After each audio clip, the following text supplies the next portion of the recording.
हमारे मध्य में भारत के गृह मंत्री, भारतीय जनता पार्टी के वरिष्ठ नेता आदरणीय श्री अमित भाई शाह उपस्थित हुए हैं।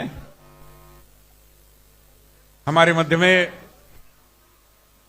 महाराष्ट्र के उप मुख्यमंत्री देवेंद्र फडणवीस जी, प्रदेश के अध्यक्ष चंद्रशेखर बावनकुळे जी, राष्ट्रीय महामंत्री विनोद तावडे जी, प्रचार अभियान समिति के अध्यक्ष रावसाहेब दानवे जी, सुधीर भाऊ मुनगंटीवार जी, केंद्रीय मंत्री पीयूष गोयल जी, ऐसे सभी मान्यवर उपस्थित हैं। और जैसे कि हम जानते हैं, भारतीय जनता पार्टी के विधानसभा चुनाव 2024 के संकल्प पत्र के विमोचन के इस कार्यक्रम में हमारे मध्य में पार्टी के कई अन्य वरिष्ठ नेता भी उपस्थित है। श्री भूपेंद्र यादव जी है, श्री शिवप्रकाश जी है, श्री वैष्णव जी केंद्रीय मंत्री वो भी उपस्थित है। हमारे कई प्रवक्ता यहां पर उपस्थित है। आप सभी का मैं दिल की गहराइयों से स्वागत करता हूं। और ये जो 2024 का घोषणा पत्र है, विधानसभा निवडणूक 2024चा हा जो जाहीरनामा आहे तो वेगवेगळ्या कारणांनी वैशिष्ट्यपूर्ण आहेच, पण 2024 हे वर्ष देखील अतिशय वैशिष्ट्यपूर्ण आहे।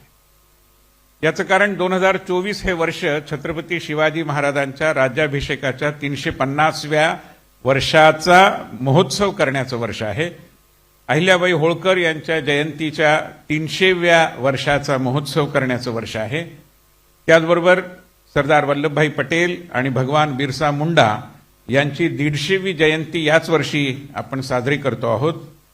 त्याचबरोबर आणखी काही दिवसांनी आपण भारताच्या संविधानाचा डॉक्टर बाबासाहेब आंबेडकर यांच्या नेतृत्वाखाली जे संविधान बनलं ते बनण्याच्या क्षणाचा अमृत महोत्सव 26 नोव्हेंबरला आपण साजरा करणार आहोत।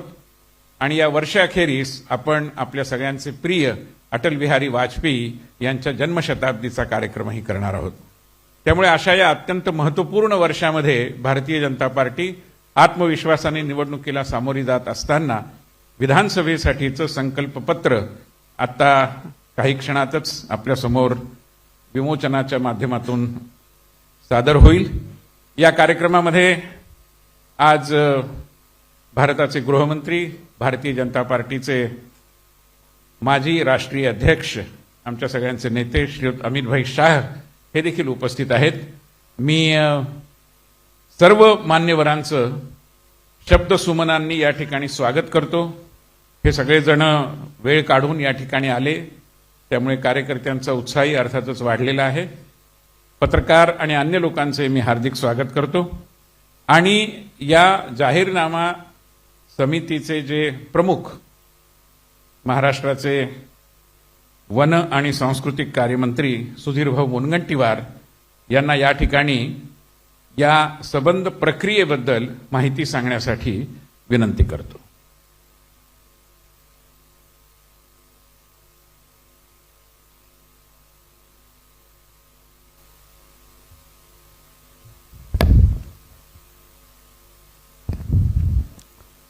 आदरणीय अमित भाई, मंचावरील सर्व मान्यवर व या ठिकाणी उपस्थित माझ्या सर्व पत्रकार बंधू आणि भगिनींनो, मी माननीय अमित भाईंना धन्यवाद देतो की महाराष्ट्राचा संकल्पपत्र 2024 महाराष्ट्राच्या प्रगतीचं विजन डॉक्युमेंट त्यांच्या शुभ हाताने आम्ही जनतेच्या समक्ष प्रस्तुत करतो आहे। या संकल्पपत्र 2024चा अध्यक्ष म्हणून मी ज्यांनी यासाठी मेहनत घेतली त्या सर्व समिती सदस्यांचं 18 विभाग प्रमुखांचेही धन्यवाद देतो आणि विशेष करून विनय सहस्त्रबुद्धेजींनाही धन्यवाद देतो।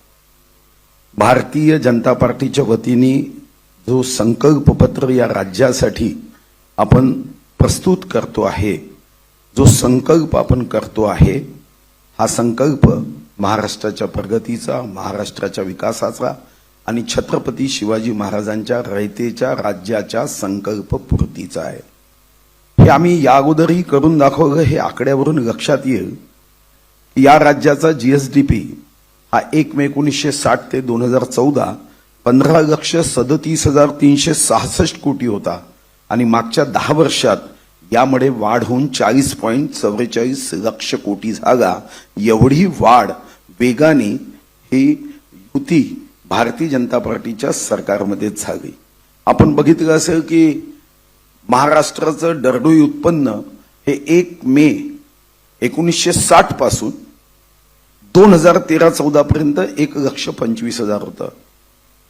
आज ते 2,77,000 रुपयापर्यंत दरडोई उत्पन्न गेलं आणि दुर्दैवाने महाविकास आघाडीमध्ये तर पहिल्यांदा देशामध्ये अशी घटना घडत होती की 6,000 रुपयांनी दरडोई उत्पन्न कमी झालं. महायुतीचं सरकार येणं ही जनहितासाठी आणि महाराष्ट्राच्या प्रगतीसाठी किती आवश्यक आहे हे संकल्पपत्राच्या संकल्पातूनच दिसेलच. पण 2-3 छोटी उदाहरणं देऊन मी माझं प्रास्ताविक संपवेल की मागच्या 54 वर्षात पायाभूत सुविधा या 61 मध्ये 2,364 किलोमीटर नॅशनल हायवे होते. पण डबल इंजिनचं सरकार असेल तर काय फायदा होतो.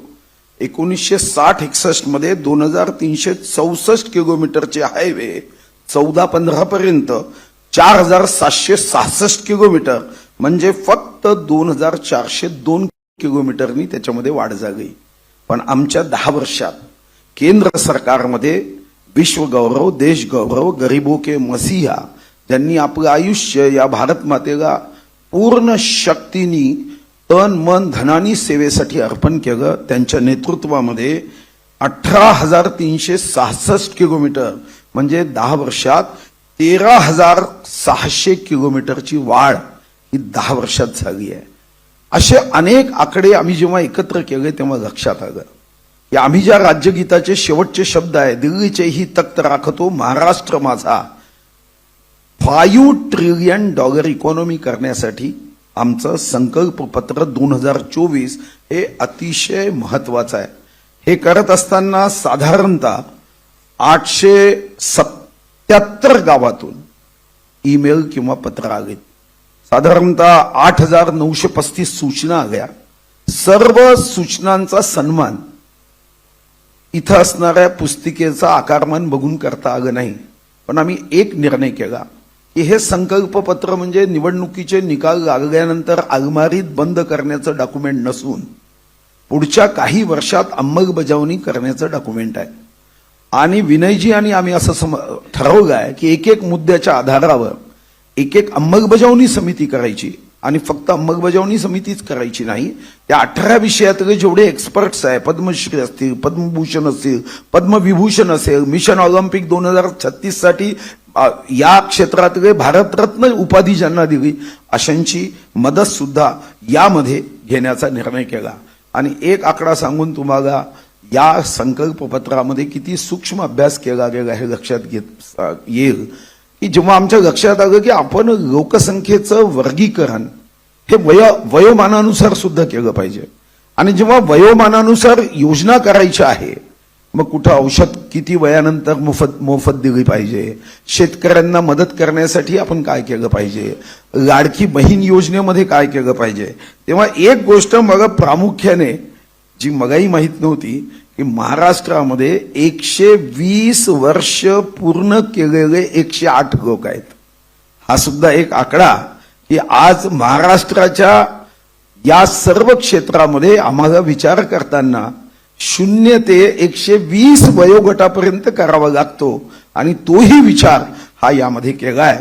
आणि मला आनंद या गोष्टीचा आहे की माननीय अमित भाईंच्या हस्ते हा संकल्पपत्र 2024 याचं विमोचन होत आहे. आणि अमित भाईंचं हेच वैशिष्ट्य आहे की जो संकल्प ते मनात करतात तो पूर्ण होतो. आणि त्यांच्या मनातला जो संकल्प आहे की या राष्ट्रासाठी महाराष्ट्राचं योगदान व्हावं, राष्ट्र महा होण्यासाठी महाराष्ट्राने पूर्ण शक्तीने दीन दुर्बल शोषित पीडित व्यक्तींची सेवा करत महाराष्ट्राची प्रगती व्हावी. मला विश्वास आहे की 2024 हे डॉक्युमेंट या महाराष्ट्राला देशामध्ये क्रमांक 1 तर आहेच, पण जगामध्ये आमची इकॉनॉमी 36व्या क्रमांकाची 193 देशात आहे. ती पहिल्या 10 मध्ये येण्यासाठी हा विजन डॉक्युमेंट उपयोगी ठरेल. खूप खूप धन्यवाद. धन्यवाद सुधीर भाऊ. सुधीर भाऊ महाराष्ट्राचे अर्थमंत्री होते, सध्या ते वनमंत्री आहेत, त्यामुळे आणि संस्कृती मंत्री पण आहेत. त्यामुळे अर्थाची संस्कृती आणि संस्कृतीचा अर्थ असं ज्यांना उमगत आहे अशा प्रकारचे आमचे सुधीर भाऊ, ज्यांनी महाराष्ट्राचं आनंद वन भुवन करण्याचा संकल्प केलेला आहे. त्यांच्या या भाषणानंतर आपण आता मूळ विमोचनाकडे वळूया. हमारे मध्य में आदरणीय श्री अमित भाई शाह उपस्थित है और उनके नेतृत्व में भारतीय जनता पार्टी विश्व की सबसे बड़ी पार्टी बनी थी, मैं आपको याद दिलाऊं. और जब अमित भाई जैसे नेता प्रधानमंत्री नरेंद्र मोदी जी के मार्गदर्शन में हम सभी कार्यकर्ता भी काम करते हैं, तब घोषणा पत्र, जाहिरनामा, संकल्प पत्र ये वाकई में एक इम्प्लीमेंटेशन की रूपरेखा बन जाता है. क्योंकि ये केवल घोषणा नहीं है, हिंदी में घोषणा पत्र कहते हैं, but this is a plan of implementation as well. और इस तरीके से बहुत विचारपूर्वक बनाए गए इस दस्तावेज का विमोचन आदरणीय गृह मंत्री जी करें, ऐसी मैं उनको प्रार्थना करता हूं. बाकी सभी मान्यवरों को हम एक एक कॉपी दे रहे हैं, जो सामने रखते हुए एक अच्छे से हम छायाचित्र निकालें.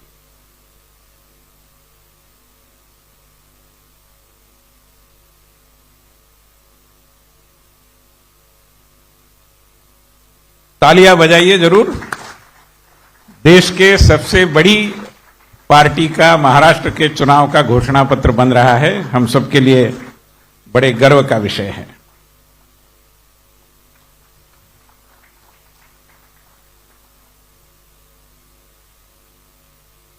मित्रों, आज 10 नोव्हेंबरचा दिवस आहे आणि या 10 नोव्हेंबरच्या दिवशी आपल्याला माहिती आहे की महाराष्ट्राच्या उज्ज्वल इतिहासामध्ये छत्रपती शिवाजी महाराजांच्या कारकिर्दीत आज 10 नोव्हेंबरलाच अफजल खानाच्या सेनेला परास्त केलं होतं आणि अफजल खान को परास्त करने का, नेस्तनाबूद करने का जो मुहूर्त था वो भी 10 नवंबर ही था. और आज उसी छत्रपति शिवाजी महाराज की प्रेरणा से काम करने वाले, शिव शक्ति के प्रतीक के रूप में काम करने वाले सारे नेता मंच पर उपस्थित है. और महाराष्ट्र के हमारे जनप्रिय उप मुख्यमंत्री श्री देवेंद्र फडणवीस जी को मैं अनुरोध करता हूं कि वे अपनी बात इस निमित्त हम सबके सम्मुख रखें. आइए देवेंद्र जी.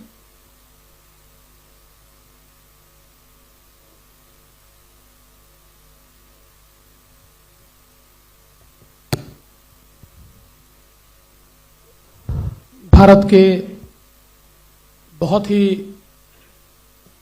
कर्मठ हमारे होम मिनिस्टर, गृह मंत्री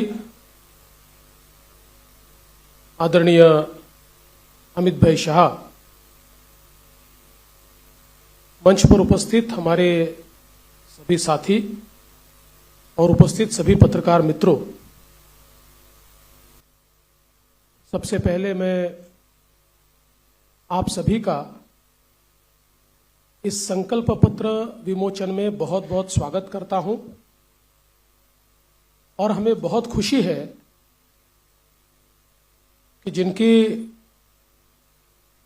प्रेरणा से इस पूरे भारत में हम लोग काम करते हैं, ऐसे हमारे प्रधानमंत्री माननीय नरेंद्र मोदी जी, इनके संकल्पों को महाराष्ट्र में यथार्थ में लाने का काम इस संकल्प पत्र के माध्यम से हो रहा है. और भारत में हम सभी को जो ऊर्जा देते हैं, लड़ने की ताकत देते हैं और सामने खड़े रहकर हमारे साथ जो हमेशा युद्ध में आगे होते हैं, ऐसे आदरणीय गृह मंत्री अमित भाई शाह जी के हाथों से ये संकल्प पत्र का विमोचन हो रहा है. हे संकल्प पत्र म्हणजे विकसित भारताकरता विकसित महाराष्ट्र तयार करण्याचा रोडमॅप आहे. मी आपल्याला आठवण करून देतो, 2014 साली आम्ही एक संकल्पपत्र जारी केलं होतं आणि 2019च्या निवडणुकीला सामोरं जाताना त्या संकल्पपत्रातल्या कुठल्या कुठल्या गोष्टी आम्ही पूर्ण केल्या या संदर्भात एक रिपोर्ट कार्ड देखील दिलं होतं. त्यामुळे भारतीय जनता पार्टी करता किंवा महायुती करता संकल्पपत्र म्हणजे केवळ कागदाचं डॉक्युमेंट नाहीये, तर त्या दिशेने पूर्ण ताकदीने काम करण्याकरता एक अतिशय पवित्र अशा प्रकारचं हे डॉक्युमेंट आहे. आणि मला याची कल्पना आहे, आज 12 वाजता एक स्थगिती पत्र देखील जारी होणार आहे. या महाराष्ट्रामध्ये ज्यांना केवळ चालणाऱ्या प्रोजेक्ट्सला स्थगिती देण्यामध्ये रस आहे, अशा लोकांचं एक पत्र 12 वाजता या ठिकाणी येणार आहे. पण मी एकच गोष्ट सांगू इच्छितो, महाराष्ट्रातल्या जनतेचा विश्वास हा निश्चितपणे महायुतीवर आहे, भारतीय जनता पक्षावर आहे. आजचं जे संकल्पपत्र आहे याच्यामध्ये अनेक गोष्टी आहेत, पण ज्या 25 गोष्टी आम्ही हायलाईट केलेल्या आहेत, या 25 गोष्टींमध्ये 10 गोष्टी, आमचे पहिले 10 मुद्दे हे जो आम्ही महायुतीचा 10 कलमी कार्यक्रम म्हणून घोषित केला तेच 10 मुद्दे आमचे असणार आहेत. ज्याच्यामध्ये लाडक्या बहिणींना पुढच्या काळामध्ये 1500च्या ऐवजी 2100 रुपये देण्याचा आमचा संकल्प आहे. शेतकऱ्यांची कर्जमाफी करण्याचा आमचा संकल्प आहे, कारण शेतकऱ्यांना आम्ही ऑलरेडी मोफत वीज दिलेली आहे, पण शेतकऱ्यांची कर्जमाफी आम्ही करतो आहोत. आणि त्यासोबत आम्ही भावांतर योजना आणतो आहोत.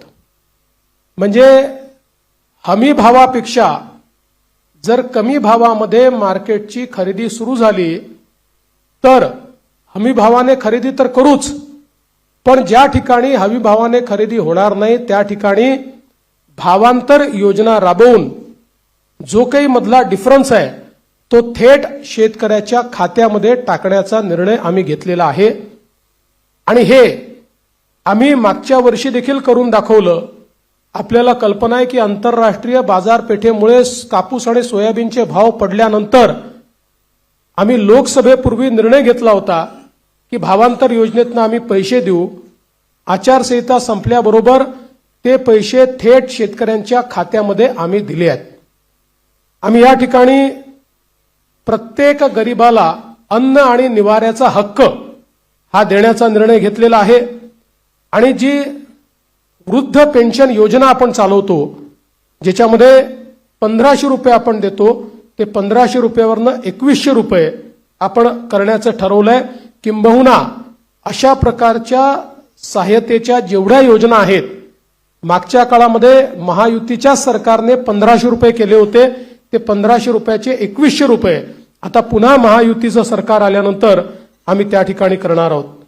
यासोबत ज्या जीवनावश्यक वस्तू आहेत त्यांचे भाव स्थिर ठेवण्याकरता आम्ही त्या ठिकाणी मार्केट इंटरव्हेन्शन करणार आहोत. येत्या काळामध्ये 25 लाख रोजगाराची निर्मिती ही महाराष्ट्रामध्ये करण्याचं लक्ष्य आम्ही ठेवलंय. आत्ता ज्या गतिशीलतेनं महाराष्ट्रामध्ये औद्योगिकरण होत आहे आणि एफडीआय मध्ये देशाच्या 52% एफडीआय आपल्याकडे आलाय, मला विश्वास आहे की 25 लाख रोजगाराच्या संधी आम्ही तयार करू. आणि त्याचसोबत 10 लाख विद्यार्थ्यांना या ठिकाणी विद्यावेतनाच्या माध्यमातून आम्ही त्या ठिकाणी नोकऱ्या करण्याकरता किंवा त्यांना रोजगार देण्याकरता अग्रसर असणार आहोत. दुसरं, मागच्या 2.5 वर्षामध्ये आम्ही सरकारी नोकऱ्यांवरचा सगळा निर्बंध हटवून जवळपास 1 लाखपेक्षा जास्त, आम्ही 75,000 घोषणा केली होती, पण 1 लाखपेक्षा जास्त नोकऱ्या या सरकारी क्षेत्रामध्ये त्या ठिकाणी दिलेल्या आहेत आणि यासोबत आमचा प्रयत्न आहे की जो गरीब किंवा मध्यमवर्गीय आहे याला सौर आणि अक्षय ऊर्जेचा वापर करून त्याच्या वीज बिलामध्ये 30% सूट हे आम्ही त्याला देण्याचा प्रयत्न करणार आहोत। त्यासोबत सरकार स्थापनेच्या 100 दिवसामध्ये विजन महाराष्ट्र 2029 अशा प्रकारचं एक विजन डॉक्युमेंट हे आम्ही तयार करू। विज्ञान आणि तंत्रज्ञानाच्या क्षेत्रात आम्ही महाराष्ट्राला पहिल्या क्रमांकावर कसं ठेवायचं हा आमचा प्रयत्न असेल। मेक इन महाराष्ट्राचं जे धोरण आहे ते अधिक प्रभावीपणे राबवून याला मोस्ट प्रेफर्ड डेस्टिनेशन अशा प्रकारची परिस्थिती आम्ही तयार करू। महाराष्ट्राला फिनटेक आणि एआय याचा हब म्हणून आम्ही तयार करू। फिनटेक आणि एआय मध्ये सर्वात जास्त पुढच्या काळामध्ये रोजगाराची निर्मिती होणार आहे आणि त्याचं सर्वात मोठं केंद्र हे महाराष्ट्र असेल। यासोबत एरोनॉटिकल आणि स्पेस या क्षेत्रामध्ये उत्पादनाच्या संधी आहेत, त्या संदर्भात आमचं सरकार काम करेल। आम्ही असं ठरवलंय की शेतकरी या ठिकाणी जे काही खत खरेदी करतात त्याच्यावर जो एसजीएसटी आम्हाला मिळतो तो एसजीएसटी आम्ही शेतकऱ्यांना परत करणार आहोत। त्यासोबत आम्ही शेतकऱ्यांकरता मोठ्या प्रमाणात जी मूल्य साखळी आहे ती मूल्य साखळी तयार करण्याचा आमचा प्रयत्न असणार आहे जेणेकरून शेतमालाला त्या ठिकाणी मोठ्या प्रमाणात भाव मिळेल। 2027 पर्यंत आता महाराष्ट्रामध्ये 11 लाख लखपती निधी आम्ही तयार केलेले आहेत। 2027 पर्यंत 50 लाख लखपती निधी या महाराष्ट्रामध्ये तयार करण्याचा आमचा संकल्प आहे। अक्षय अन्न योजना ही गरिबांकरता सुरू करण्याचा आमचा संकल्प आहे आणि या ठिकाणी महारथी म्हणजे Maharashtra advance robotic and AI training hub initiative या नावानं मोठ्या प्रमाणात लॅब्स आम्ही तयार करणार आहोत ज्यातनं या क्षेत्रातली ट्रेन मॅनपॉवर ही आपल्या कॉलेजेसमध्ये आणि शाळेमध्ये सुरू होईल आणि पुढच्या काळात ती पूर्णपणे तयार असेल। महाराष्ट्रामध्ये कौशल्य जनगणना आम्ही करणार आहोत, स्किल सेन्सस, आणि त्या स्किल सेन्ससच्या आधारावर वेगवेगळ्या सेक्टरमध्ये कुठे इंटरव्हेन्शन करण्याची गरज आहे आणि कशा प्रकारे त्या स्किलचा वापर करण्याची गरज आहे याचा प्रयत्न आम्ही करणार आहोत। यासोबत छत्रपती शिवाजी महाराज आकांक्षा केंद्र हे आम्ही तयार करणार आहोत ज्याच्यामध्ये कोवर्किंग स्पेसेस असतील, इन्क्युबेशनच्या सुविधा असतील, ज्यातनं स्टार्टअप्समध्ये मोठ्या प्रमाणात विद्यार्थी असो किंवा स्टार्टअप करणारे जे नवीन नवतरुण असतील या सगळ्यांना एकत्रितपणे शेअर्ड पद्धतीनं सगळ्या प्रकारच्या प्लग अँड प्लेच्या सुविधा आम्ही देऊ। त्यांना इन्व्हेस्टमेंट न करता आपला व्यवसाय हा त्या ठिकाणी सुरू करता येईल। उद्योजकांना देखील नवीन उद्योजक तयार करण्याकरता 15 लाखापर्यंत बिनव्याजी कर्ज हे देण्याचा आमचा प्रयत्न आहे। आमचे जे विविध महामंडळ आम्ही तयार केलेले आहेत विविध घटकांकरता त्यांना हे बिनव्याजी कर्ज 15 लाखापर्यंत देण्याचा आमचा निर्णय। यासोबत ओबीसी असतील, ईबीसी असतील, ईडब्ल्यू असतील, एनटी असतील, व्हीजेएनटी असतील आणि अर्थातच एससी आणि एसटी असतील या सगळ्यांना शिक्षण शुल्क आणि परीक्षा शुल्काची प्रतिपूर्ती करायची हा निर्णय देखील या ठिकाणी आम्ही घेतलेला आहे। युवांमध्ये मोठ्या प्रमाणात फिटनेस असला पाहिजे या दृष्टीनं स्वामी विवेकानंद युवा आरोग्य आणि फिटनेस कार्ड हे आम्ही तयार करणार आहोत आणि युवांच्या फिटनेस करता एक मोठी मोहीम हातामध्ये घेऊन क्रीडा क्षेत्रामध्ये आणि फिटनेसच्या क्षेत्रामध्ये मोठ्या प्रमाणात संधी उपलब्ध करून देण्याचा आमचा प्रयत्न आहे। गडकिल्ल्यांच्या विकासाकरता प्राधिकरण हे तयार करण्याचा आमचा मानस आहे। मागच्या काळात काही गडकिल्ल्यांकरता आपण केला पण सर्व गडकिल्ल्यांचं संवर्धन करणारं एक प्राधिकरण हे या ठिकाणी आम्ही तयार करणार आहोत आणि ज्येष्ठ नागरिकांना प्राधान्य देण्याच्या दृष्टीनं एक ज्येष्ठ नागरिकांसाठी विविध सेवा देणारं धोरण आज आपल्याकडे आपण अनेक सेवा देतो पण त्या सगळ्या ज्या सेवा आहेत या सेवांचं एक एकत्रित धोरण हे तयार करण्याचा आमचा प्रयत्न आहे। एकूणच जर आपण विचार केला तर प्रधानमंत्री महोदयांनी आपल्याला जो काही संदेश या ठिकाणी दिलाय की गरीब, शेतकरी, महिला आणि युवा हे जे 4 घटक आहेत जे विकसित भारत तयार करणार आहेत, या 4 घटकांना समोर ठेवून आणि त्यांच्यासोबत सिनियर सिटीजन्सला सोबत ठेवून सर्व जाती धर्माचे लोक हे या ठिकाणी आमच्या योजनांमुळे लाभान्वित होतील अशा प्रकारचं एक संकल्पपत्र तयार केलंय. जे मूळ आमचं डॉक्युमेंट आहे याच्यामध्ये सगळ्या क्षेत्रांचा रोडमॅप देखील आम्ही दिलेला आहे. त्या क्षेत्रांमध्ये काय होणार आहे हे देखील आम्ही सांगितलेलं आहे. आता मी त्यातले फक्त 25 हायलाइट आपल्याला सांगितलेले आहेत. आपण जर आमचं पूर्ण डॉक्युमेंट वाचलं तर याच्यामध्ये कुठलंही क्षेत्र सुटलेलं नाही. सगळ्या क्षेत्रामध्ये विकसित भारताचा रोडमॅप हा आम्ही मांडलेला आहे. विकसित महाराष्ट्राचा रोडमॅप मांडलेला आहे. आणि आमचा प्रयत्न आहे, जसं आता सुधीर भाऊंनी सांगितलं की या ठिकाणी आम्ही अर्ध्या ट्रिलियनचा मार्क महाराष्ट्राने पार केलाय आणि महाराष्ट्र देशातली पहिली $1 ट्रिलियन इकॉनॉमी करण्याकरता आम्ही सगळे संकल्पित आहोत. या दृष्टीनं ह्या संकल्पपत्र आम्ही तयार केलंय. हे संकल्पपत्र तयार करण्याकरता सन्माननीय सुधीरभाऊ मुनगंटीवार आणि विनयजी सहस्त्रबुद्धे यांच्यासोबत ज्या टीमने काम केलं त्या टीमचं मी मनापासून आभार मानतो. खूप जवळपास महिने, 1.5 महिने, 2 महिने एक मोठी प्रक्रिया राबवून त्यांनी या ठिकाणी हे संकल्पपत्र केलेलं आहे.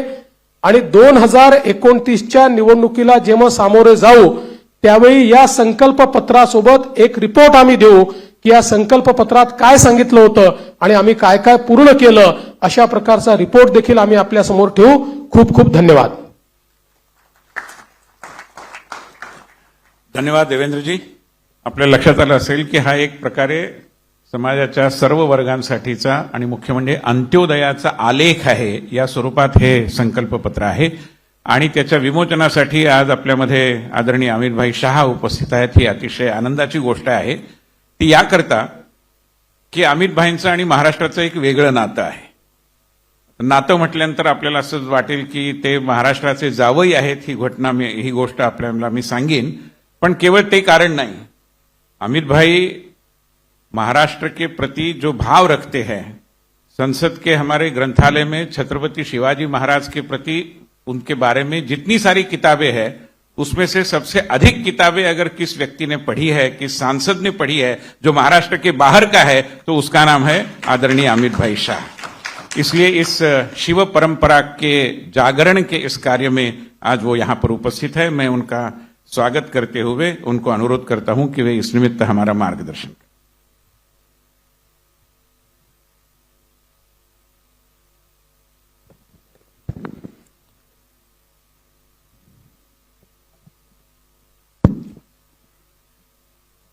आज के कार्यक्रम में मंच पर उपस्थित महाराष्ट्र भारतीय जनता पार्टी के प्रदेश अध्यक्ष श्रीमान बावनकुळे जी,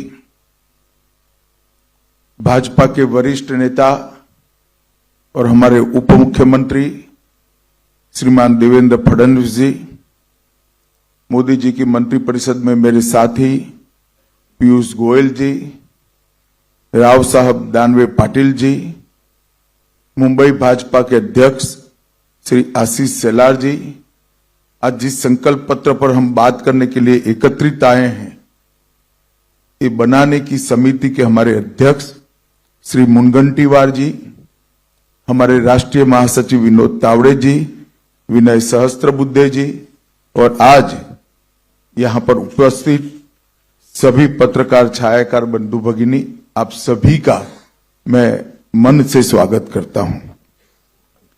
आज यहां पर अभी जिस संकल्प पत्र का विमोचन हुआ, वो संकल्प पत्र ये महाराष्ट्र की महान भूमिका, सारी जनता के आकांक्षाओं का प्रतिबिंब है. महाराष्ट्र एक प्रकार से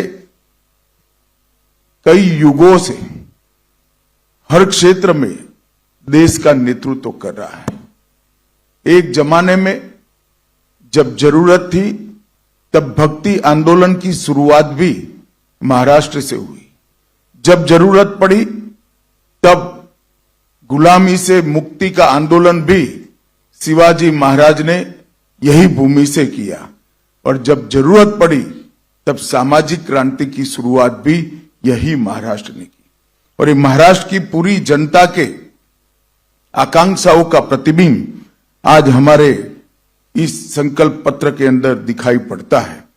आज यहां पर मैं आप सबके सामने उपस्थित हूं। इस वक्त हमारे एनडीए की जो सरकार, महायुति की सरकार चल रही है, उसने किसानों का सम्मान करने की बात की है, गरीबों का कल्याण करने को जमीन पर उतारने का काम किया है, महिलाओं का स्वाभिमान बढ़ाने के लिए हम योजनाएं लेके आए हैं, और विरासतों का पुनरुत्थान करने का काम भी महायुति सरकार ने किया है।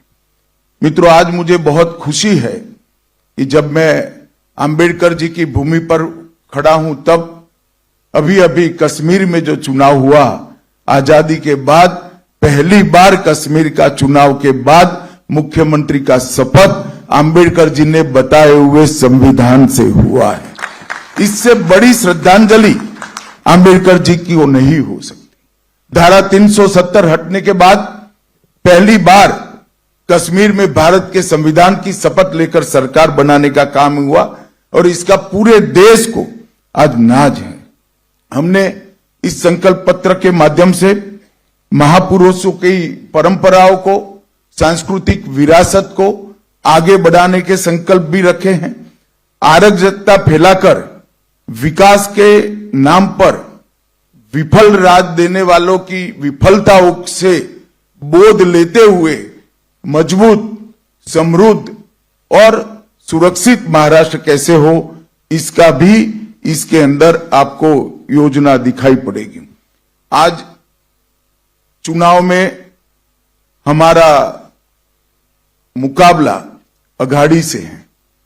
मैं निश्चित रूप से कहना चाहता हूं कि अघाड़ी की सारी योजनाएं सत्ता के लालच में तुष्टीकरण की है, विचारधाराओं का अपमान करने वाली है, और महाराष्ट्र की संस्कृति से छल कर केवल सत्ता प्राप्ति के लिए आगे बढ़ने वाली विचारधारा है।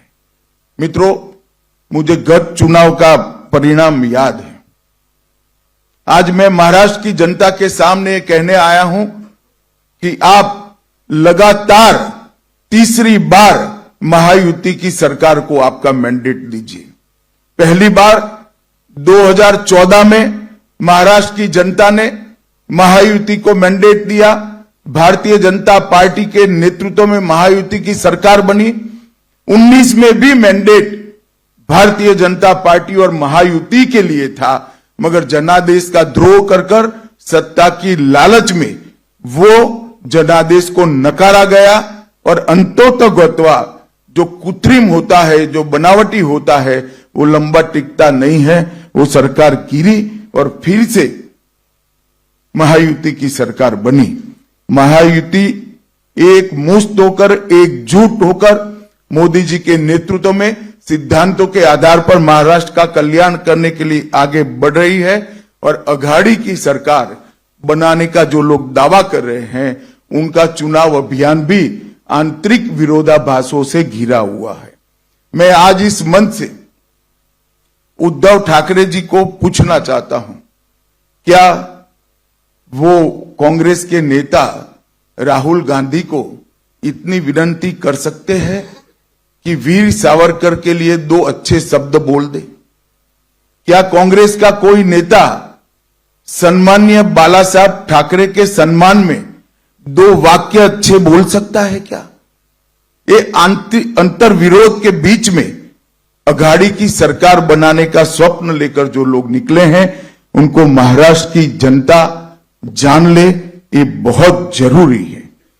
भारतीय जनता पार्टी जब संकल्प लेकर आती है, संकल्प पत्र लेकर आती है, हमारे संकल्प पत्थर पर की लकीर होती, और पूरे देश ने देखा है, चाहे राज्य हो, केंद्र हो, भारतीय जनता पार्टी की सरकार, एनडीए की सरकार, महायुति की सरकार जब जब बनी, हमारे संकल्पों को सिद्धि में परिवर्तित करने का काम हमने प्रयास पूर्वक किया। कोई नहीं मानता था कि धारा 370 का वादा समाप्त हो जाएगा, इस देश से धारा 370 चली जाएगी, मगर आज धारा 370 को समाप्त करने का काम मोदी जी के नेतृत्व में एनडीए सरकार ने किया। कोई नहीं मानता था इस देश में सीएए आएगा, कोई नहीं मानता था इस देश में यूसीसी की शुरुआत हो सकती है, कोई नहीं मानता था कि इस देश के अंदर ट्रिपल तलाक समाप्त हो जाएगा, कोई नहीं मानता था इस देश में राम जन्मभूमि का मंदिर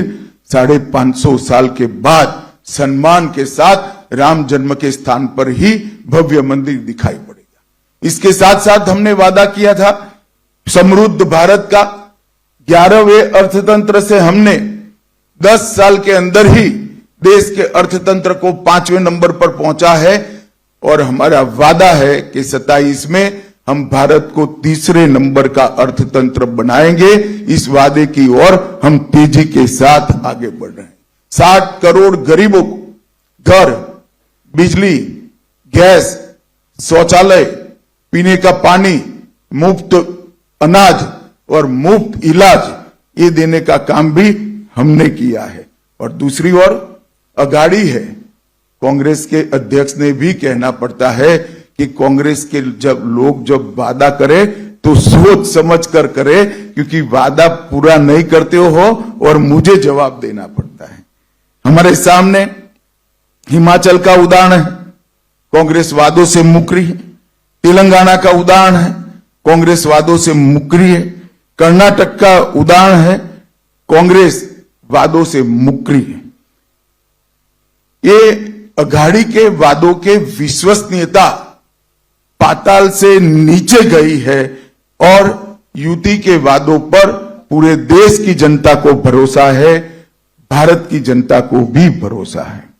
और इंतहा तो तब होती है कि जिस संविधान की प्रति को लेकर राहुल जी संसद में संसद सदस्य की शपथ लिए, जिस संविधान को लहराकर बाबा साहब आंबेडकर के संकल्पों की याद दिलाई, जब किसी प्रेस के मित्र ने वो संविधान की प्रति को खोल कर देखा तो पूरा कोरा था, एक अक्षर भी नहीं लिखा। इससे बड़ा अपमान भारत के संविधान का भारत की 76 साल की आजादी में कभी नहीं हुआ। न केवल ये भारत के संविधान की अपमान है, भारत की संविधान सभा और बाबा साहेब आंबेडकर का भी अपमान करने का काम एक कांग्रेस पार्टी ने किया है। और अभी अभी मैंने अखबारों में देखा, दस्तावेज भी देखा है, उलेमाओं की कॉन्फ्रेंस ने, उलेमाओं की एक संस्था ने मांग की कि माइनॉरिटी को आरक्षण दिया जाए और कांग्रेस के अध्यक्ष नाना पटोले जी ने इस मांग को स्वीकार करने का पत्र एक्नॉलेजमेंट एक दिया है। मैं महाराष्ट्र की जनता को पूछना चाहता हूं, क्या कांग्रेस पार्टी के ये मंसूबे के साथ आप सहमत हैं क्या? एसटी, एससी, ओबीसी, दलितों का, आदिवासियों का और पिछड़ों का आरक्षण लेकर मुस्लिमों को देने के पक्ष में महाराष्ट्र की जनता है क्या? हमारा संविधान धर्म के आधार पर आरक्षण के पक्ष में नहीं।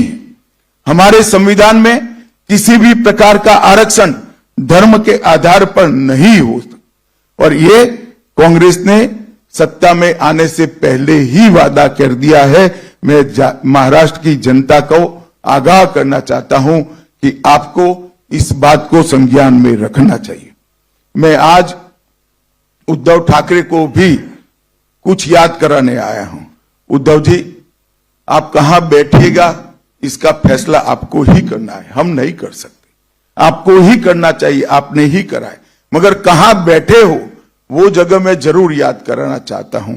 आप 370 हटाने के विरोध करने वालों के साथ बैठे हो, आप राम जन्मभूमि के निर्माण का विरोध करने वालों के साथ बैठे हो, आप सावरकर जी के लिए अपशब्द कहने वालों के साथ बैठे हो, आप संभाजी नगर नाम का विरोध करने वालों के साथ बैठे हो, सीएए और यूसीसी लाने का विरोध करने वालों के साथ बैठे हो, और आप वक्फ बोर्ड के अंदर आने वाले सुधारों के बिल का विरोध करने वालों के साथ बैठे मित्रों, मैं आज इस प्रेस वार्ता के माध्यम से महाराष्ट्र की जनता को बताना चाहता हूं, मोदी जी वक्फ बोर्ड में सुधार का एक बिल लेकर संसद में आए हैं और अभी अभी जो वक्फ बोर्ड का कानून जो कांग्रेस के राज में 2013 में अमेंड हुआ, इसका परिणाम दिखे।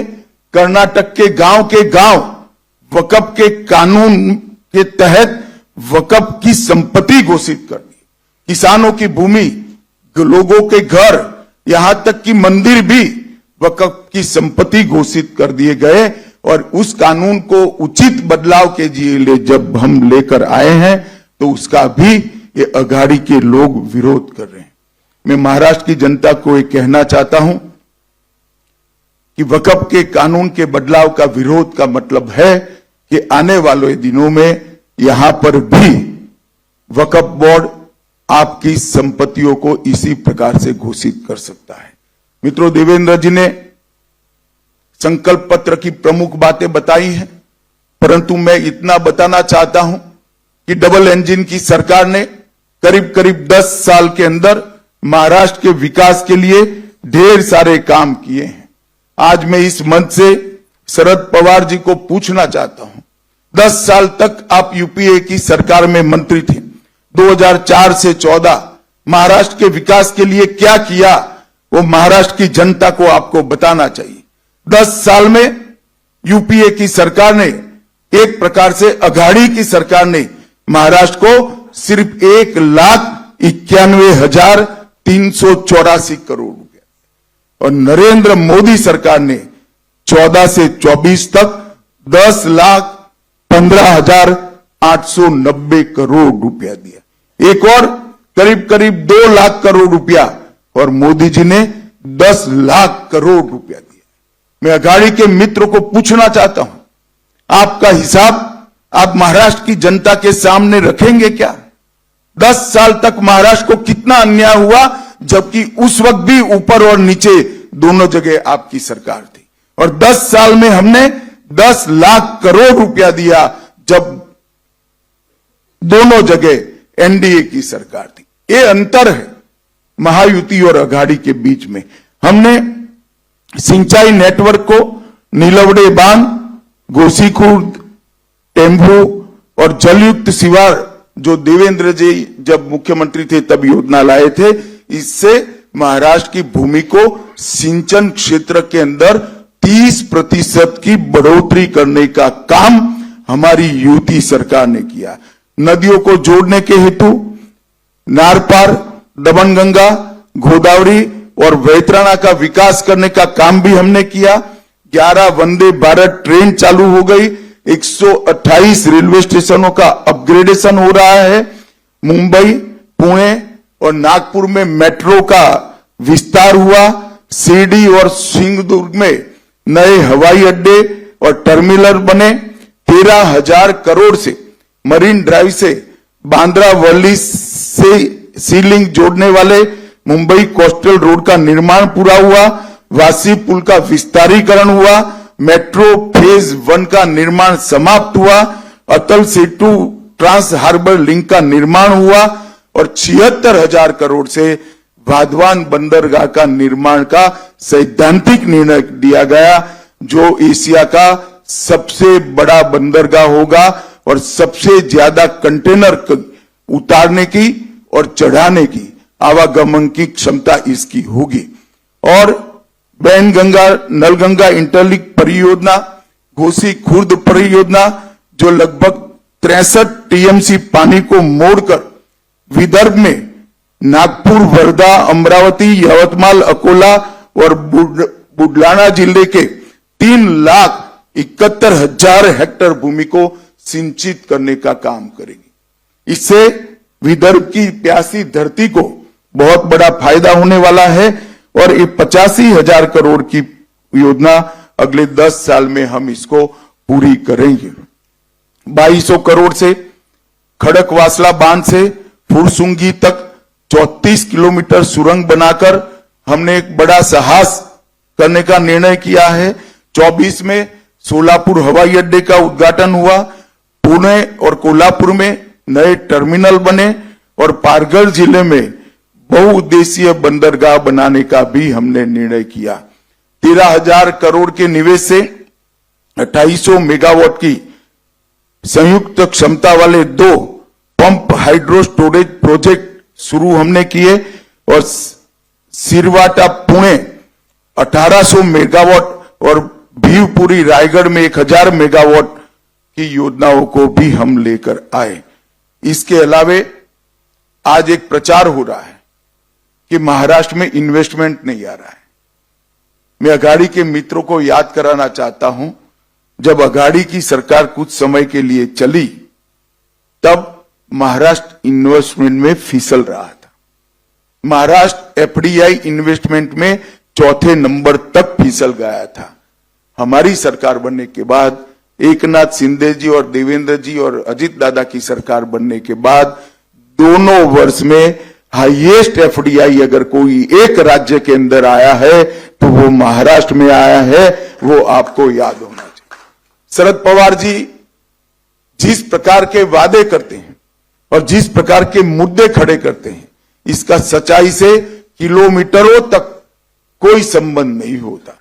झूठे आरोप कर कर, एक विमर्श खड़ा कर कर, एक नकली जनादेश लेने का आपका जो आदत है वो इस बार सफल नहीं होने वाला है। इस बार महाराष्ट्र की जनता महायुति के पक्ष में खड़ी है। मित्रों, संकल्प पत्र लेकर जो हम आए हैं, वो संकल्प पत्र में देवेंद्र जी ने 25 मुद्दे, प्रमुख मुद्दे आप लोगों के सामने रखे हैं। लाडली बहन योजना, इसको हम बढ़ोतरी कर रहे हैं। वृद्धावस्था पेंशन का बढ़ोतरी कर रहे हैं। किसानों के लिए ऋण माफी और किसान सम्मान निधि को 12,000 से बढ़ाकर 15,000 कर रहे हैं। मूल्य स्थिरीकरण कोष के माध्यम से हम महंगाई को काबू करेंगे और 10 लाख प्रतिभावान छात्रों को मासिक 10,000 का मानदेय उनके आगे के अवसर के लिए देंगे। 45,000 गांवों में रास्ते बनाने का काम किया जाएगा। आशा वर्कर और आंगनवाड़ी कार्यकर्ताओं का बीमा कवरेज भी किया जाएगा और उनका मासिक वेतन 15,000 तक बढ़ाया जाएगा। वीज बिल में 30% कपात सौर ऊर्जा और अक्षय ऊर्जा पर से भर दिया जाएगा और 2028 तक महाराष्ट्र की इकोनॉमी को $1 ट्रिलियन की अर्थव्यवस्था करने का लक्ष्य हमारी यूटी सरकार ने रखा है। मैं विश्वास दिलाना चाहता हूं महाराष्ट्र की जनता को कि $5 ट्रिलियन का जो मोदी जी ने लक्ष्य रखा है, इसकी पूर्ति महाराष्ट्र के $1 ट्रिलियन के इकोनॉमी के लक्ष्य से होने वाले ही। मेक इन महाराष्ट्र नीति के तहत भारत के प्रमुख उत्पादक राज्य के रूप में महाराष्ट्र को हम प्रस्थापित करेंगे। देश का पहला समर्पित एआई विश्वविद्यालय, उसकी स्थापना की जाएगी। नागपुर, पुणे, संभाजीनगर, अहिल्यानगर, नासिक को आधुनिक एरोनॉटिकल और स्पेस उत्पादन के केंद्र बनाए जाएंगे और किसानों की आय बढ़ाने के लिए ढेर सारे उपाय भी हम लेकर आए हैं, जिसमें उर्वरकों पर एसजीएसटी में से छूट और जो एसजीएसटी है वो सब्सिडी के रूप में वापस दिया जाएगा। सोयाबीन के लिए प्रति क्विंटल 6,000 का एमएसपी हम सुनिश्चित करेंगे और सोयाबीन को प्रोसेसिंग के लिए समर्पित मूल्य श्रृंखला सोयाबीन उत्पादित करने वाले क्षेत्रों के अंदर स्थापित की जाएगी। मोदी जी ने लखपति दीदी का एक कंसेप्ट रखा है, उसको आगे बढ़ाते हुए हमारी सरकार 50 लाख लखपति दीदियां सिर्फ महाराष्ट्र में खड़ी करेगी। इसके लिए 500 स्वयं सहायता समूहों को और कई औद्योगिक क्लस्टर का निर्माण किया जाएगा और इसके लिए 1,000 करोड़ का रिवॉल्विंग फंड दिया जाएगा। अक्षय अन्न योजना के तहत प्रति माह मुफ्त राशन में चावल, ज्वार, मूंगफली, तेल, नमक, हल्दी, सरसों, जीरा और मसाले, इस सबको समाहित किया जाएगा और कौशल जनगणना का देश में सबसे पहला प्रयोग हम महाराष्ट्र में करेंगे। स्किल की जनगणना कर कर जिस युवाओं के अंदर स्किल है, टैलेंट है, उनको उचित जगह पे उनको प्लेसमेंट कराने के लिए एक नई मशीनरी हम खड़े करेंगे। छत्रपति शिवाजी महाराज आकांक्षा केंद्र, जिससे 10 लाख नए उद्यमियों का निर्माण होगा। अनुसूचित जातियों, जनजातियों, पिछड़े वर्ग के उद्यमियों के व्यवसाय के लिए 15 लाख तक के ब्याज मुक्त ऋण और इसकी गारंटी भी महाराष्ट्र सरकार लेगी। और OBC, SC, BC, EWS, NT और वीजेएनटी के पात्र विद्यार्थियों को शिक्षा शुल्क और परीक्षा शुल्क से पूर्णतया मुक्ति दे दी जाएगी।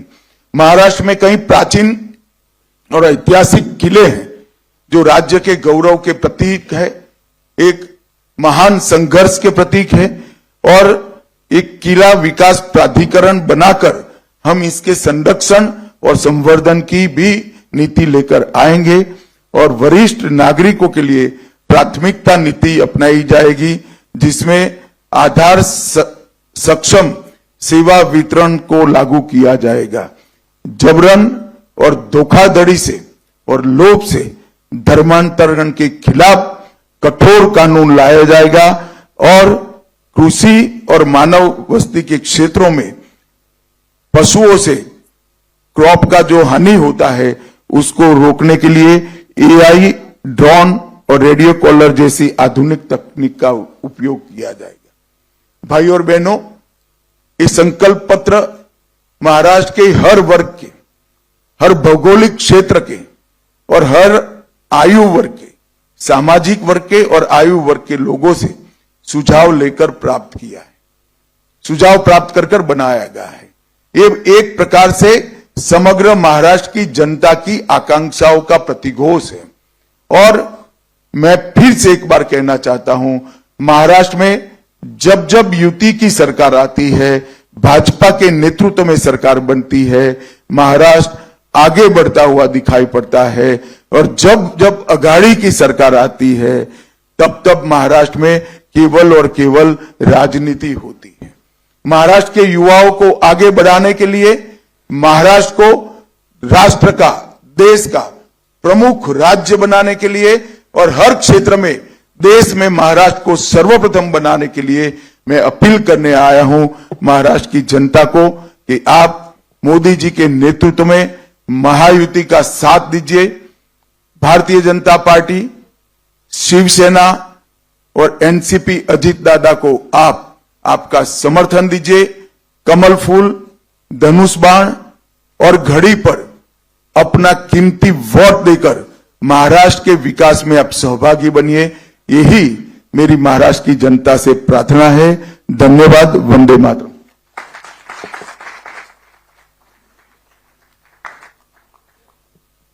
धन्यवाद आदरणीय अमित शहाजी। त्यांनी आणि देवेंद्रजींनी अनेक गोष्टी आपल्यासमोर आणल्या आहेत, पण भारतीय जनता पार्टी ॲस्पिरेशनल युवांकरता जी कामं करते त्याच्यामध्ये एक महत्वाची नोंद या जाहीरनाम्यात आहे।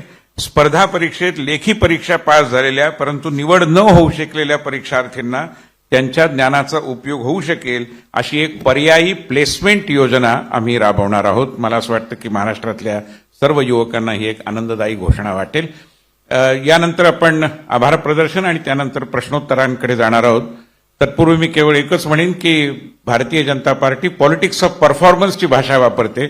आमचे कोणतेही विरोधक आमच्या कामगिरीकडे बघा आणि मत द्या असं सांगण्याची हिंमत देखील दाखवू शकत नाही, ही वस्तुस्थिती आहे। मी या कार्यक्रमाचे होस्ट आशिष शेलार यांना विनंती करतो की त्यांनी आभार प्रदर्शन करावं आणि नंतर जी प्रश्नोत्तरं होतील त्याचं संचालन करावं।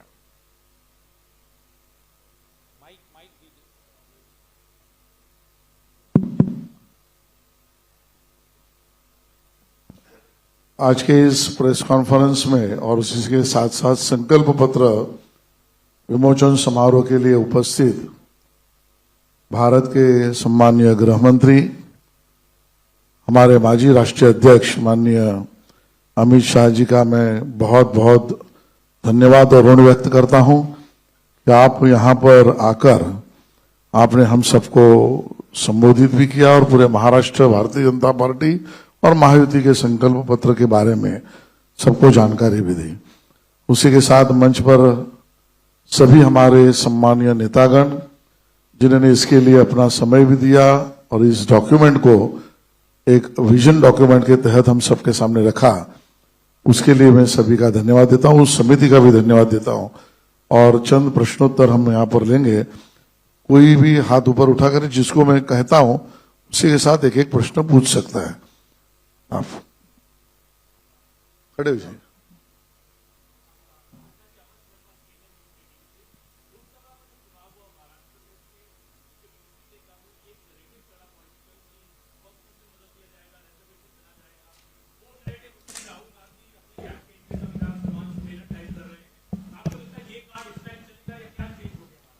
देखिए, आरक्षण चला जाएगा ये मुद्दा अब देश की जनता समझ चुकी है कि ये देश की जनता को गुमराह करने का मुद्दा था। सरकार बन चुकी है, एनडीए की पूर्ण बहुमत की सरकार है। हमने आरक्षण को ताकत देने का काम किया है। कभी भी कांग्रेस की सरकार थी तब केंद्र की सारी परीक्षा व्यवस्थाओं में पिछड़ा वर्ग को आरक्षण नहीं दिया गया है। ओबीसी को आरक्षण देने का काम अगर किसी ने किया तो देश के प्रधानमंत्री नरेंद्र मोदी जी ने किया। और संविधान की जहां तक बात है, ये बिना छपे का नकली संविधान राहुल गांधी का जो पकड़ा गया, उसके बाद में वो स्वयं एक प्रकार से जनता में हंसी के पात्र बन चुके हैं। आप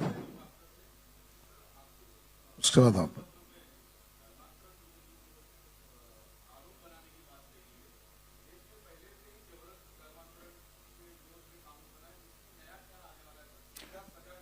पहले आपकी इंफॉर्मेशन को मैं थोड़ा करेक्ट कर लूं। देश में कानून नहीं है, हर राज्यों ने बनाया है और एक कानून के मसौदे पर भारतीय जनता पार्टी अपनी एक आंतरिक कमेटी भी बनाएगी और महायुति की सरकार बनने के बाद सरकार भी एक कमेटी बनाकर सभी स्टेक होल्डर से चर्चा कर पर कठोर से कठोर कानून, जिसके कारण धर्मांतरण शून्य हो जाए, इस प्रकार का कानून लेकर हम आएंगे। आइए।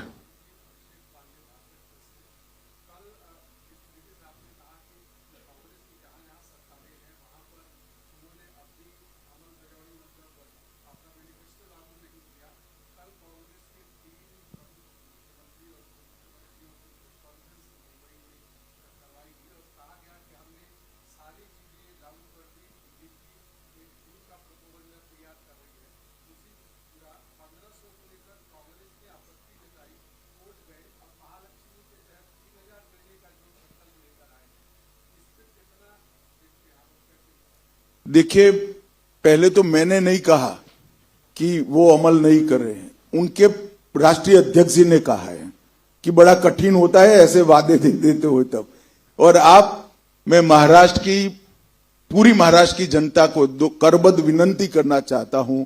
महाराष्ट्र के लोग हिमाचल में भी है, महाराष्ट्र के लोग कर्नाटक में भी है और महाराष्ट्र के लोग तेलंगाना में भी है। जरा फोन कर पूछ लीजिए कि किस प्रकार की अव्यवस्था वहां पर बनी हुई है और वादों का क्रियान्वयन कितना हुआ है। और जहां तक लाडली बहन योजना पर अघाड़ी का रिएक्शन का सवाल है, वो स्वाभाविक है, क्योंकि उनको समझ में आता है कि लाडली बहन योजना महाराष्ट्र की माताओं बहनों की लाडली बन गई है, वो उनको सत्ता में आने से रोक रही है, इसलिए वो इसका विरोध करे। राजनीति से प्रेरित है और एक प्रकार से अंतर विरोध भी दिखाई पड़ता है। वो खुद भी वादा कर रहे हैं और लाडली बहन योजना का विरोध भी कर रहे हैं। पीछे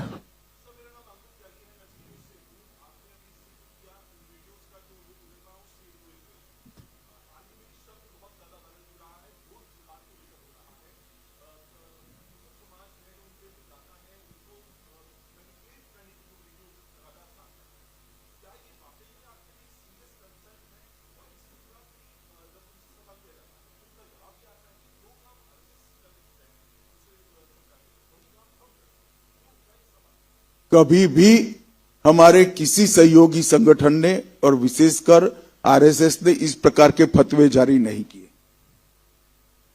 चुनाव के अंदर मतदाता का संपर्क और अपने मन के हिसाब से मतदाताओं को समझाने का प्रयास ये लोकतांत्रिक अधिकार है, परंतु धर्म के आधार पर इस प्रकार की लामबंदी कर कर फतवे जारी करना, अगर उसको अघाड़ी वाले उचित समझते हैं तो उन्होंने प्रेस कॉन्फ्रेंस कर महाराष्ट्र की जनता को कहना चाहिए कि इस प्रकार के फतवों का हम समर्थन करते हैं।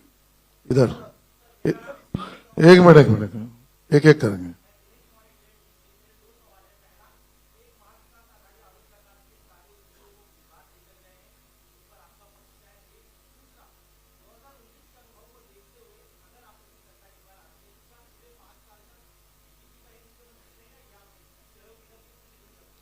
देखिए, सबसे पहले आपने जो पूछा मुख्यमंत्री का सवाल, इसका मैं जवाब दे दूं, क्योंकि काफी लोगों के हाथ जो खड़े हुए हैं उसके बाद खड़े नहीं होंगे। अभी महाराष्ट्र में युति सरकार का नेतृत्व एकनाथ शिंदे जी कर रहे हैं। एकनाथ शिंदे जी हमारे मुख्यमंत्री हैं और चुनाव के बाद मुख्यमंत्री कौन होगा, तीनों पार्टियां इकट्ठा बैठकर इसका तय करेगी। हम शरद पवार जी को कोई मौका नहीं देंगे। तो पीछे बैठिए, पीछे बैठिए।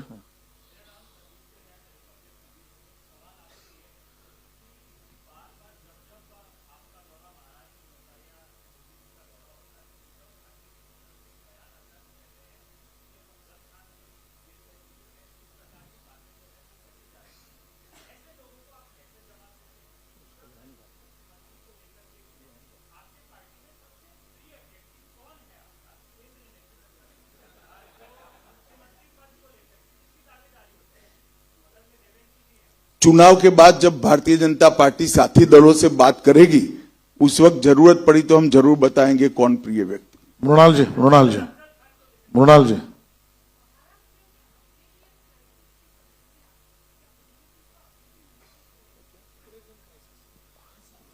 वैभव पर बाद में। देखिए, एक बहुत बड़ी लंबे समय तक यहां पर कांग्रेस एनसीपी की सरकार रही है। जब देवेंद्र जी मुख्यमंत्री बने तब जलयुक्त शिवार के माध्यम से इन्होंने इसका सच्चा उपाय ढूंढने का प्रयास किया और अभी एकनाथ जी, देवेंद्र जी और अजीत दादा ने कई सारी इरिगेशन की योजनाओं को आगे बढ़ाकर सिंचाई को बढ़ोतरी देने का काम किया है। और मोदी जी ने बहुत मनपूर्वक एमएसपी की योजना जो कांग्रेस के शासन के अंदर सिर्फ कागज पर थी, इसको जमीन पर उतारने का काम किया है। मैं आप सभी को अपील करना चाहता हूं, सभी पत्रकार बंधुओं को, कि कांग्रेस की यहां पर सरकार थी तब एमएसपी पर कितना गेहूं, कितना धान, कितना सोयाबीन और कितना कपास खरीदा जाता था और अब कितना खरीदा गया है, इसकी तुलना आप डाउनलोड कर जनता के सामने रखी। हमने कई गुना ज्यादा खरीदी एमएसपी पर करी है और फिर भी हमारे घोषणा पत्र में किसानों की जो तकलीफें हैं, इसके लिए भी हमने ढेर सारी योजनाओं को लेकर आए हैं। मुझे लगता है अगले 5 साल युति सरकार चलने के बाद हम इसका पूर्ण समाधान की दिशा में जा पाएंगे। वैभव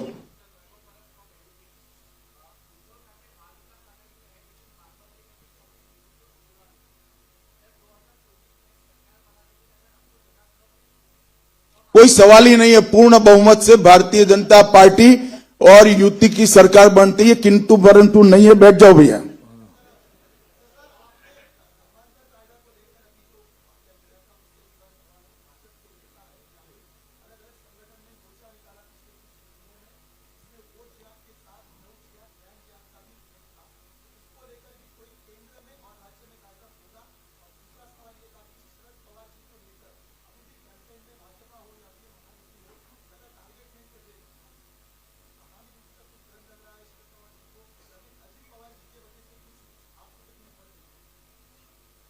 अब चश्मा कहां से खरीदते हो मुझे बताना जरा।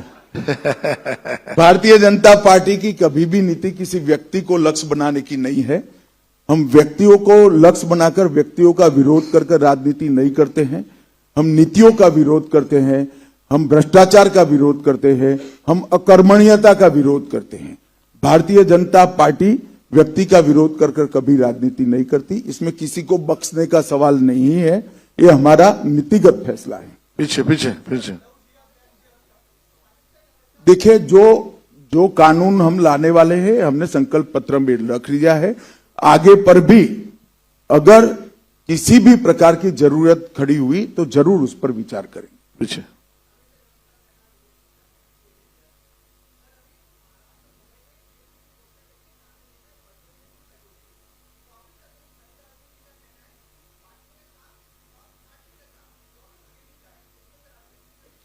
देखिए, एक बात सुनिश्चित है, कांग्रेस पार्टी अलग अलग प्रकार से जातियों के सवाल उठाकर समाज को बांटने का प्रयास कर रही है। सम्माननीय मोदी जी ने भी बहुत अच्छे तरीके से महाराष्ट्र की जनता के सामने ये बात रखी है कि अगर आदिवासी एक वर्ग है तो एक बड़ी ताकत खड़ी हुई है और डेवलपमेंट बहुत अच्छे से हो रहा है। अगर आदिवासी जातियों में बंटते हैं तो ये ताकत क्षीण होती है। ओबीसी वर्ग के नाते बहुत मजबूत होता है। अगर ओबीसी जातियों में बंटता है तो निर्बलता आती है। और जहां तक काटने का सवाल है, पूरे देश को मालूम है सबसे ज्यादा दंगे किसके शासन में हुए हैं? अघाड़ी के शासन में हुए, कांग्रेस के शासन में हुए। यहाँ बेन।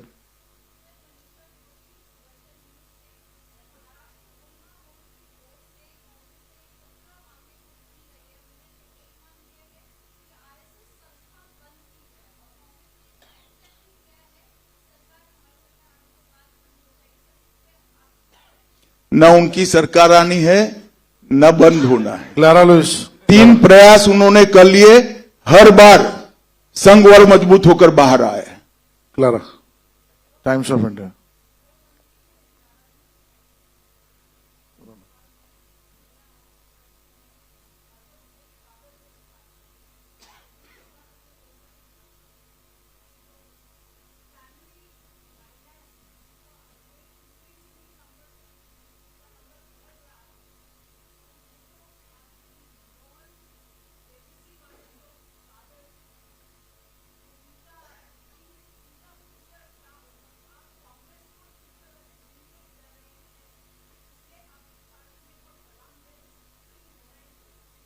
सबसे ज्यादा फैमिली लेगेसी वाले प्रत्याशी अगर कहीं है तो अघाड़ी में है।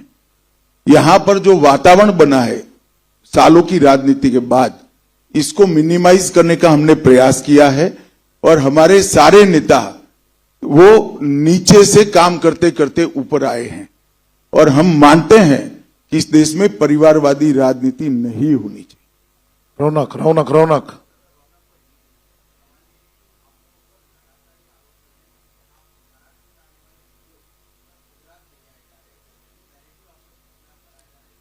भाई एक बात मुझे समझाओ, अगर ऐसा होता तो महाराष्ट्र में देश में सबसे ज्यादा एफडीआई कहां से आता? जब शरद पवार जी की सरकार थी यहां पर, मतलब यूपी की सरकार थी, तब एफडीआई नीचे जा रहा था। एकनाथ शिंदे, देवेंद्र जी और अजीत जी की सरकार बनी तो एफडीआई ऊपर गया है। वही बताता है कि यूपी सरकार में इन्वेस्टमेंट बढ़ रहा है। आगे।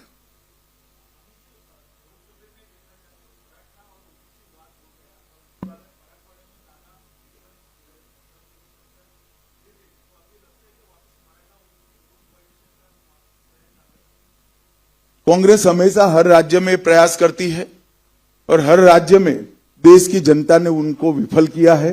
मुझे पूरा भरोसा है महाराष्ट्र की जनता भी इसको विफल करेगी। पीछे पीछे पीछे पीछे पीछे पीछे पीछे। एक मिनट।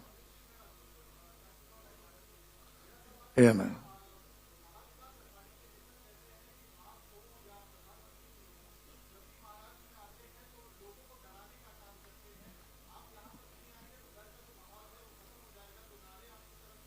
अतुल तुम डरे हो अभी क्या? अरे यार क्या ऐसी बातों में आते हो, बैठो। ए नाही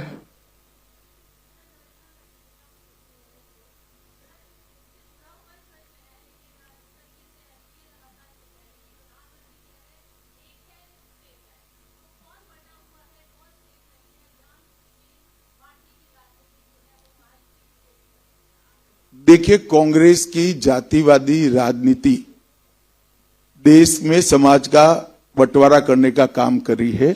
इसके खिलाफ प्रधानमंत्री जी महाराष्ट्र की जनता को आगाह कर रहे हैं, जो हर सामाजिक राजनीतिक कार्यकर्ता का दायित्व है। या दाहिनी ओर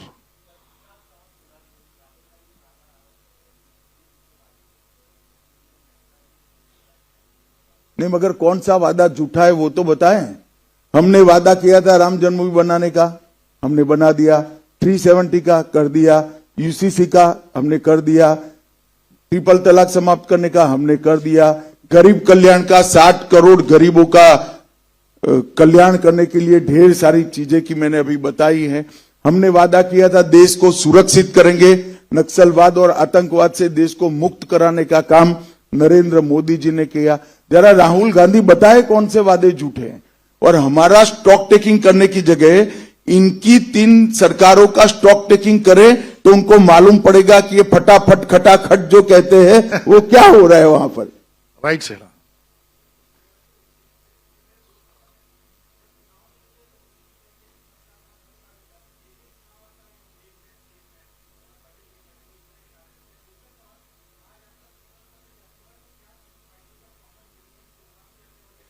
देवेंद्र जी ने बताया कि पहले 10 मुद्दे महायुति ने घोषित किए हैं और तीनों पार्टियों का अलग अलग संकल्प पत्र है।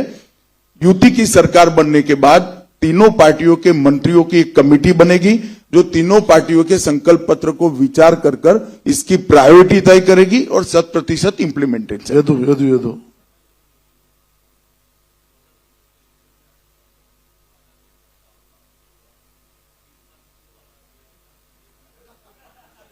भैया अब सुनो सिनेरियो बदल गया।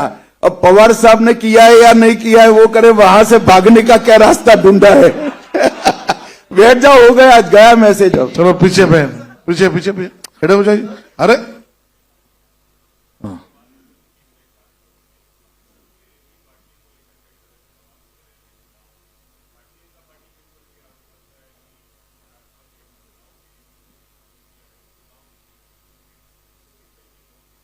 देखिए, जिस तरह से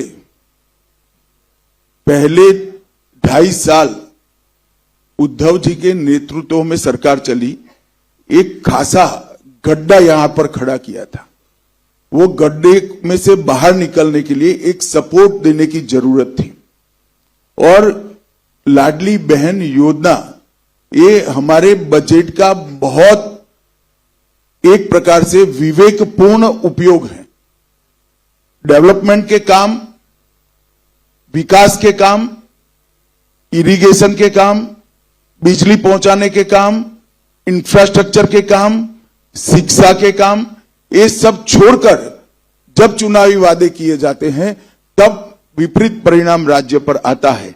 मगर राज्य के बजट में से एक विवेकपूर्ण हिस्सा जब जन कल्याण के लिए, गरीब कल्याण के लिए लगाते हैं तो इससे राज्य के भविष्य पर कोई असर नहीं होती, उल्टा फायदा होता है। क्योंकि अंततोगत्वा व्यक्ति मिलकर ही तो राज्य बनता है। तुषार और बाद में सागर।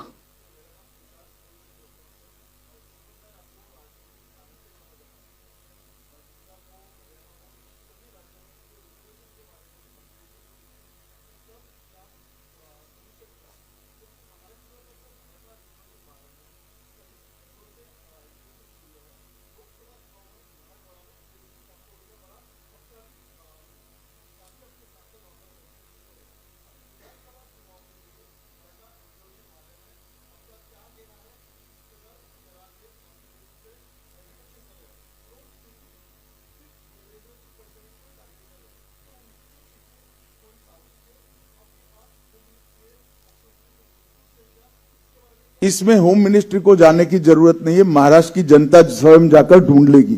सागर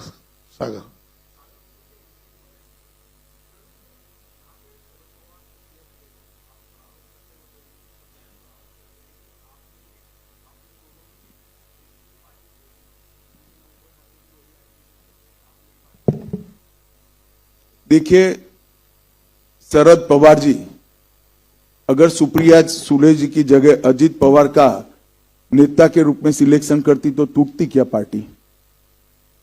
और उद्धव जी अपने बेटे की जगह एकनाथ जी को प्रायोरिटी देते तो टूटती की?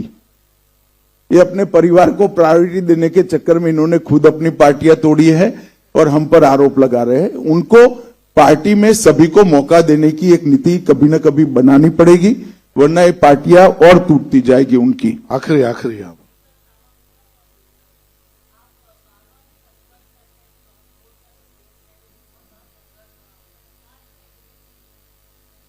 नहीं, इश्यू इसका इमीडिएट सॉल्यूशन हम बिल में लेकर आए ही है। ये बिल को संसद में पारित करना वही सॉल्यूशन है, और ये सरदर्द नहीं है। जिनकी बघाड़े पसीने की कमाई है उनकी संपत्ति को वक्फ बोर्ड किसी भी सुनवाई के बगैर वक्फ के नाम पर कर रही है, और इससे ज्यादा खराब बात कोई हो नहीं सकती। तो इसका सॉल्यूशन ये नए बिल के अंदर है जो संसद के सत्र में पारित होगा। आखिरी सवाल